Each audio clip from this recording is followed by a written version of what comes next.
Government പറ്റിയ ഏറ്റവും അപജയമായിട്ടുണ്ട്. ഇതിന് ജനങ്ങൾക്ക് തൃപ്തികരമായ ഒരു തീരുമാനം മുഖ്യമന്ത്രി എടുക്കും. അത് കേൾക്കുമ്പോൾ തന്നെ ന്യായവും നീതിയുമായ ഒരു തീരുമാനം ഗവൺമെൻറ് സ്വീകരിച്ചു എന്ന് തോന്നാവുന്ന ഒരു ആരും വാദി പിൻവലിച്ചു എന്നുള്ളത് കൊണ്ട് കേസ് ഇല്ലാതാകുന്നില്ല. എത്ര പിൻവലിച്ചാലും ചെയ്ത തെറ്റ് അതുപോലെ നിലനിൽക്കുകയാണ്.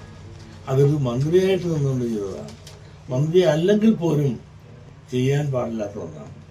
ഇതെല്ലാം പോലീസ് എസ്കോർട്ടിനും ഈ ഭരണവും പുള്ളിയുടെ ഈ സംവിധാനങ്ങളെല്ലാം ഇന്ന് പുള്ളിയുടെ സ്വകാര്യമായ ഇതുപോലുള്ള ആവശ്യങ്ങൾക്കാണ് ഇപ്പോൾ ഉപയോഗിച്ചുകൊണ്ടിരിക്കുന്നത്. രാജ്യനന്മയ്ക്കല്ല. ഞാൻ ഇത്രയും പറയുന്നുണ്ട്. ഇനി കാര്യങ്ങളെല്ലാം നിങ്ങൾക്കറിയാം. രാജ്യമെല്ലാം കണ്ടുകൊണ്ടിരിക്കുന്നു. നമ്മൾ നിങ്ങളെല്ലാം കാണിച്ചുകൊണ്ടിരിക്കുന്നു. വളരെ സജീവമായി ഇദ്ദേഹത്തിൻ്റെ നിങ്ങളൊന്ന് ആലോചിച്ചു പറയാൻ കൊള്ളാവ 5000 ഞാൻ പ്രേമിക്കുന്നുണ്ടെന്ന് പറയാൻ പ്രണയിക്കുന്നുണ്ടെന്ന് പറയാൻ തലയിൽ ആർത്താവസമുള്ളവർ പറയുക. അല്ലാത്ത നമ്മളെല്ലാം അങ്ങനെ പ്രണയിക്കാത്ത നമ്മളെല്ലാം പൊട്ടന്മാർ ചണ്ണന്മാരുമാണെന്നാണ് പറയണത്. ഇവരൊക്കെ പറയാൻ കൊള്ളാതെ ഇയാളെയൊക്കെ പിടിച്ച് ഊളം പറഞ്ഞയക്കേണ്ടത്. ഞാൻ കൂടുതലൊന്നും പറയുന്നില്ല. ആളുകൾക്ക് മുമ്പ് തൊട്ട് തന്നെ ഗണേശനെ പറ്റി പറഞ്ഞോളാം. അത് ഞാൻ ഇനി ആവർത്തിക്കാൻ ആഗ്രഹിക്കുന്നു. ഗണേശൻ്റെ സ്വഭാവം എന്താണെന്നും ഗണേശൻ സ്വന്തം കുടുംബത്തോടും നാട്ടുകാരോടും വീട്ടുകാരോടും കാണിച്ചിട്ടുള്ള എന്നതും ഒക്കെ വിശദീകരിച്ചു. ഇനി ഞാനത് പിന്നീട് ആവർത്തിക്കുന്നില്ല. ഒരു കാര്യമാണ്, ഒരു മന്ത്രിയാകുമ്പോൾ പോലെങ്കിലും ഒരു നിലയും നിലവാരവും പുലർത്താൻ ബാധ്യസ്ഥനാണ്. മന്ത്രി അല്ലെങ്കിൽ പോലും ഇതുപോലുള്ള പ്രവൃത്തികൾ നമ്മുടെ ഭാരത സംസ്കാരത്തിന് ഉചിതമല്ല. പ്രത്യേകിച്ചും മാങ്കൂട്ടം ഉൾപ്പെടെയുള്ള ഒരുപാട് പല രാഷ്ട്രീയ നേതാക്കന്മാരും പെൺവിഷയത്തിൽ കാണിച്ച ആ സംഭവങ്ങൾ ലൈവായി ഇവിടെ നിൽക്കുന്ന കാലഘട്ടത്തിൽ ഇദ്ദേഹത്തിൻ്റെ ഈ ഗവൺമെൻറ്റിൻ്റെ ഇമേജ് നഷ്ടപ്പെടാവുന്ന രീതിയിൽ കാണിച്ച സംഭവം നിങ്ങളെല്ലാം പറഞ്ഞു, എല്ലാവരും കാണിച്ചു. പല ഭാര്യമാരായി. ഇപ്പോൾ അവസാനം വന്ന ഭാര്യയോട് പോലും ഒരു നീതി കാണിച്ചില്ല. പിന്നെ അദ്ദേഹത്തിന് പെണ്ണിനോടും പൊന്നിനോടും ഏറെ ഇഷ്ടമുള്ളതാണ്. കനകസിംഹാസനത്തിൽ ഇരിക്കുന്ന ഇവൻ ഡംബനോ ചുരകനോ എന്നാരെങ്കിലും പറഞ്ഞാൽ അത് തെറ്റാണെന്ന് പറയാൻ സാധിക്കില്ല. കുറേ കൂടെ മാന്യമായി പൊതുപ്രവർത്തനം നടത്തേണ്ടതിന് പോലെ ഒരു വഷളായ ഒരു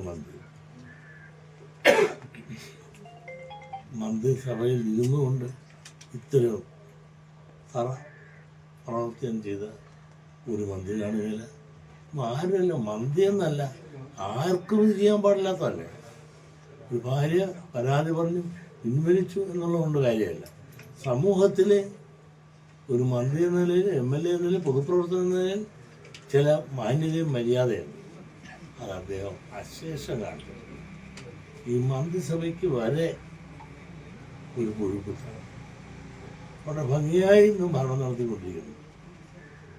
ഈ ഭരണം നടത്തിക്കൊണ്ടൊരു തെരഞ്ഞെടുപ്പ് നടത്താൻ പോകുന്ന സമയത്ത് ഇതുപോലുള്ള അപവാദങ്ങൾ ഉണ്ടാക്കാതെ ശ്രദ്ധിക്കേണ്ടതല്ലേ.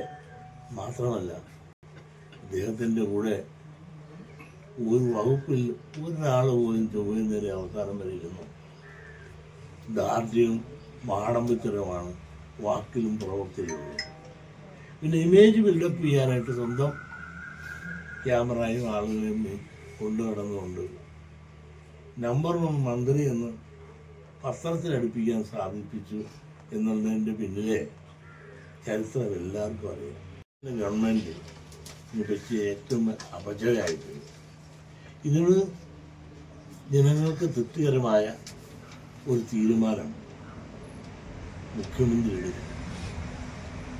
അത് കേൾക്കുമ്പോൾ തന്നെ ന്യായവും നീതിയുമായ ഒരു തീരുമാനം ഗവൺമെൻറ് സ്വീകരിച്ചു എന്ന് തോന്നാവുന്ന ഒരു ആരും വാദി പിൻവലിച്ചു എന്നുള്ളത് കൊണ്ട് കേസ് ഇല്ലാതാകുന്നില്ല.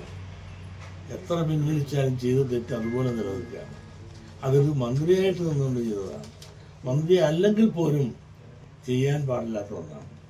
ഇതെല്ലാം പോലീസ് എസ്കോർട്ടും ഈ ഭരണവും പുള്ളിയുടെ ഈ സംവിധാനങ്ങളെല്ലാം പിന്നെ പുള്ളിയുടെ സ്വകാര്യമായ ഇതുപോലുള്ള ആവശ്യങ്ങൾക്കാണ് ഇപ്പോൾ ഉപയോഗിച്ചുകൊണ്ടിരിക്കുന്നത്. രാജ്യമൊന്നുമല്ല. ഞാൻ ഇത്രയും പറയുന്നുണ്ട്. ഇനി കാര്യങ്ങളെല്ലാം നിങ്ങൾക്കറിയാം.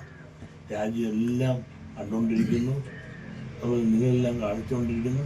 വളരെ സജീവമായി ഇദ്ദേഹത്തിൻ്റെ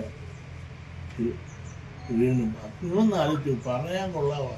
5000 പേരെ ഞാൻ പ്രേമിക്കുന്നുണ്ടെന്ന് പറയാൻ, പ്രണയിക്കുണ്ടെന്ന് പറയാൻ തലയിൽ ആർത്താവസം ഒരു പറയുക. അല്ലാത്ത നമ്മളെല്ലാം അങ്ങനെ പ്രണയിക്കാത്ത നമ്മളെല്ലാം പൊട്ടന്മാരും ഷണ്ണന്മാരുമാണെന്നാണ് പറയണത്. ഇവരൊക്കെ പറയാൻ കൊള്ളാതെ ഇയാളെയൊക്കെ പിടിച്ച് ഊളം പറഞ്ഞയക്കേണ്ടതല്ല. ഞാൻ കൂടുതലൊന്നും പറയുന്നില്ല. ആളുകൾക്ക് മുമ്പ് തൊട്ട് തന്നെ ഗണേശനെ പറ്റി പറഞ്ഞതാണ്. അത് ഞാൻ ഇനി ആവർത്തിക്കാൻ ആഗ്രഹിക്കുന്നു. ഗണേശൻ്റെ സ്വഭാവം എന്താണെന്നും ഗണേശൻ സ്വന്തം കുടുംബത്തോടും നാട്ടുകാരോടും വീട്ടുകാരോടും കാണിച്ചിട്ടുള്ള എന്നതും ഒക്കെ വിശദീകരിച്ചു. ഇനി ഞാനത് പിന്നീട് ആവർത്തിക്കുന്നില്ല. ഒരു കാര്യമാണ്, ഒരു മന്ത്രിയാകുമ്പോൾ പോലെങ്കിലും ഒരു നിലയും നിലവാരവും പുലർത്താൻ ബാധ്യസ്ഥനാണ്. മന്ത്രി അല്ലെങ്കിൽ പോലും ഇതുപോലുള്ള പ്രവൃത്തികൾ നമ്മുടെ ഭാരത സംസ്കാരത്തിന് ഉചിതമല്ല.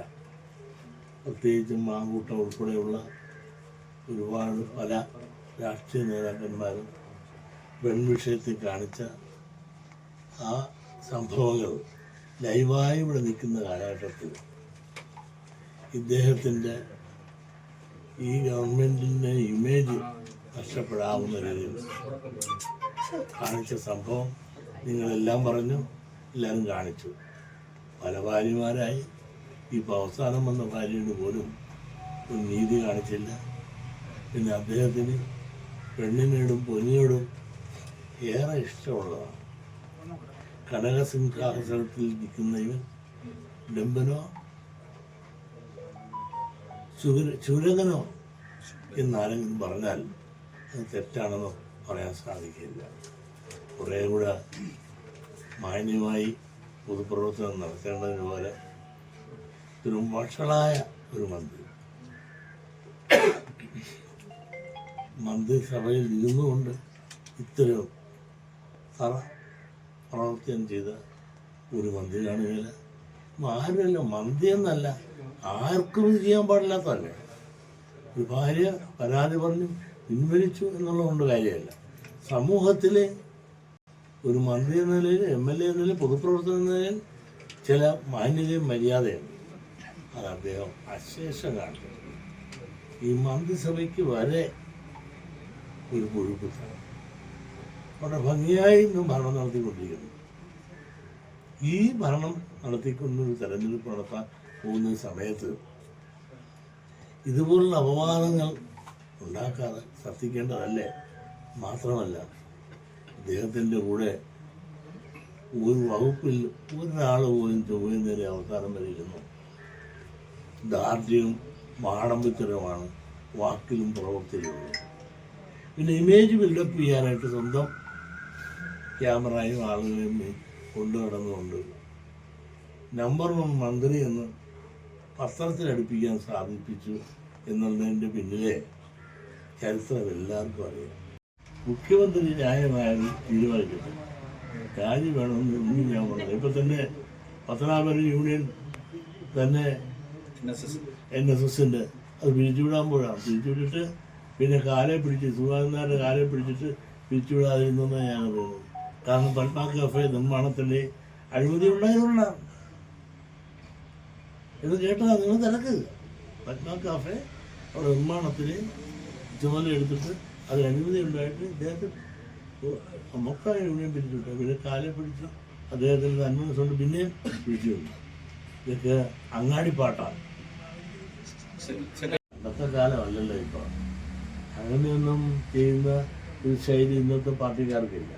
പണ്ട് വീഴുന്നു പോയപ്പോൾ ഉണ്ടായിരുന്ന പ്രതിസന്ധിയും പ്രയാസങ്ങളും സൃഷ്ടിക്കുന്ന സാഹചര്യം അന്നത്തെ പാർട്ടിയുടെ പ്രവർത്തന ശൈലി ഇന്നിപ്പോൾ സുധാകരൻ സാറ് പോയാലോ വന്നാലോ അതിൽ നിന്ന് പാർട്ടി അനുയായികളിൽ നിന്നുള്ള ആക്രമണങ്ങളോ പ്രതിഷേധങ്ങളോ പ്രകടനങ്ങളോ അങ്ങനെ കാര്യമായിട്ട് പോയ ഉള്ളി പുറത്ത് എന്നുള്ള നിലയിൽ അത് ഇഗ്നോർ ചെയ്ത് പോകുന്നുള്ളതല്ലാതെ അതിൻ്റെ പേരിൽ ഒരു പ്രതിഷേധ പ്രകടനമോ അദ്ദേഹത്തിൻ്റെ പേരിൽ വ്യക്തിത്വപരമായ ആക്രമണങ്ങളോ ഒന്നും ഉണ്ടാകുമെന്ന് ഞാൻ വിചാരിക്കുന്നില്ല.